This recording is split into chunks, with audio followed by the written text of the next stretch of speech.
नमस्कार मंडळी, आज आपण स्वाद चितोरीच्या मध्ये मस्त अशी बेसनची बर्फी बनवतोय। बेकरीत वेगवेगळ्या प्रकारच्या वेगवेगळ्या रंगाच्या सुरेख अशा मिठाई असतात।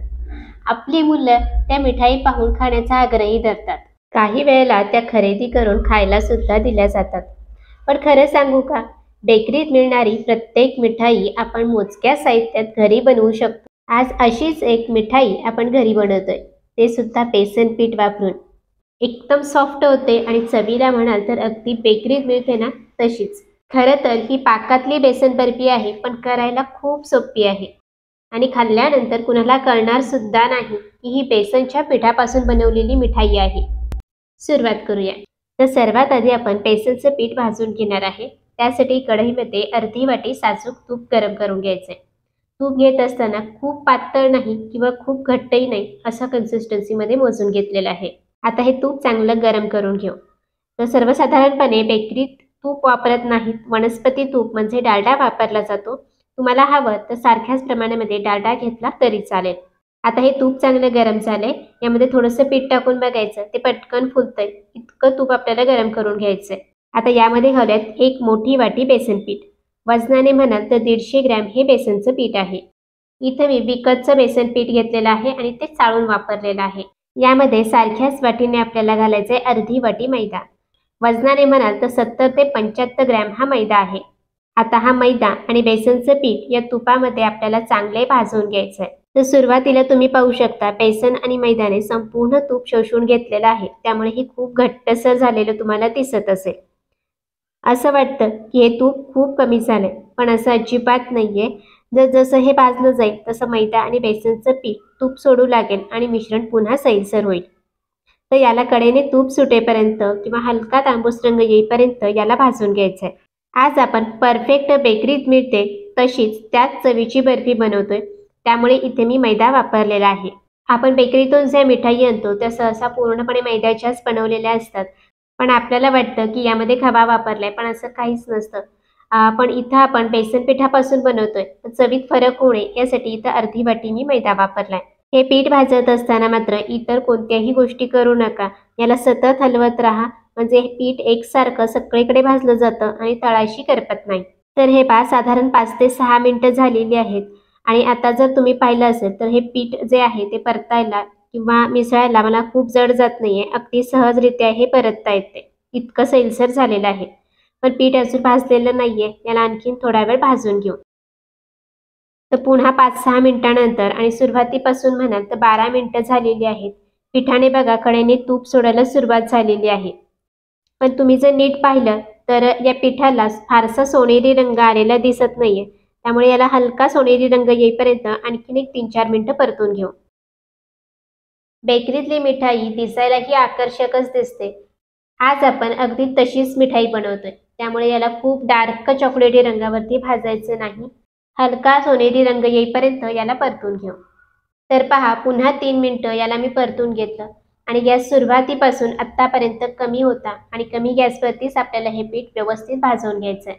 पीठ तुम्ही बघू शकता हलक्या सोनेरी रंगावरती भाजून झालेलं आहे आणि याला बरचसं कडेने तूप सुटल्यासारखं दिसत आहे। याचा अर्थ आपलं पीठ व्यवस्थित भाजलेलं आहे। पीठ भाजलंय की नाही हे ओळखण्याची मी तुम्हाला आणखीन एक पद्धत सांगते। तर हे पहा, पीठ एकतर असं सैलसर पडतं आणि यावरती थोडेसे बुडबुडी येऊन हे फेसाळल्यासारखं दिसतं। आता काय करायचं, यावरती थोडंसं पाणी शिंपडून बघायचं। पाणी शिंपडल्यानंतर चटचट असा आवाज येत असेल, म्हणजे उकळत्या तेलात जेव्हा पाणी मारतो आपण त्याला कसा चटचट आवाज येतो, अगदी तसाच आवाज आला ना समजून जायचं की पीठ आपलं व्यवस्थित भाजलेलं आहे। जर असा आवाज येत नसेल तर पुन्हा 1 मिनिटभर याला परतून घ्या आणि पुन्हा पाणी शिंपडून चेक करा।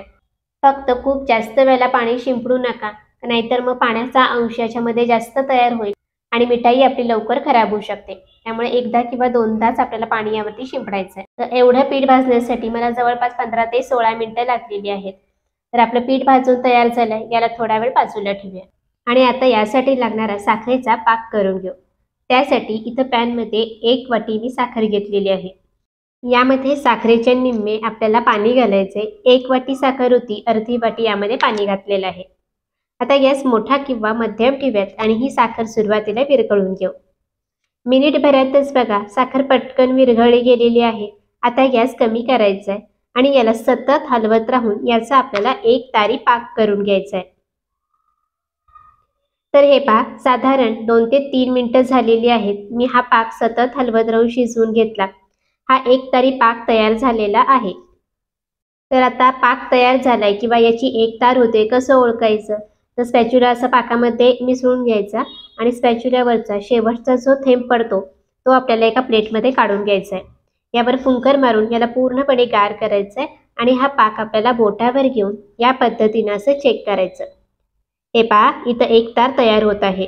या पद्धतीने असा हा एक तारी पाक तयार करून घ्यायचा। साखर विरघळल्यानंतर साधारण 3 ते 4 मिनिटांमध्ये आपला एक तारी पाक तयार होतो। आता हा पाक तयार झालाय, याला थोडा वेळ बाजूला ठेवूयात आणि आपण जे बेसनचं पीठ भाजून घेतलं होतं ती कढई पुन्हा गॅसवर ठेवूया। लक्षात घ्या, गॅस इथं मी चालू केलेला नाहीये आणि इथून पुढची प्रोसेस आपल्याला पटपट करायची पाक गार होण्याआधी। आता यामध्ये आपल्याला घालायचे पाव कप मिल्क पावडर। आता यामध्ये आणखीन काही साहित्य आपल्याला घालायचं आहे। त्यामध्ये सगळ्यात आधी घालूयात 1 चमचा वेलची पावडर आणि याला व्यवस्थित असं मिसळून घेऊयात। मिल्क पावडर घालणं पूर्णपणे ऑप्शनल आहे, नाही घातलं तरी चालेल, पण बर्फीला माव्यासारखा किंवा खव्यासारखा छान असा स्वाद येतो आणि कुणाला कळतही नाही की ही बेसनची बर्फी आहे।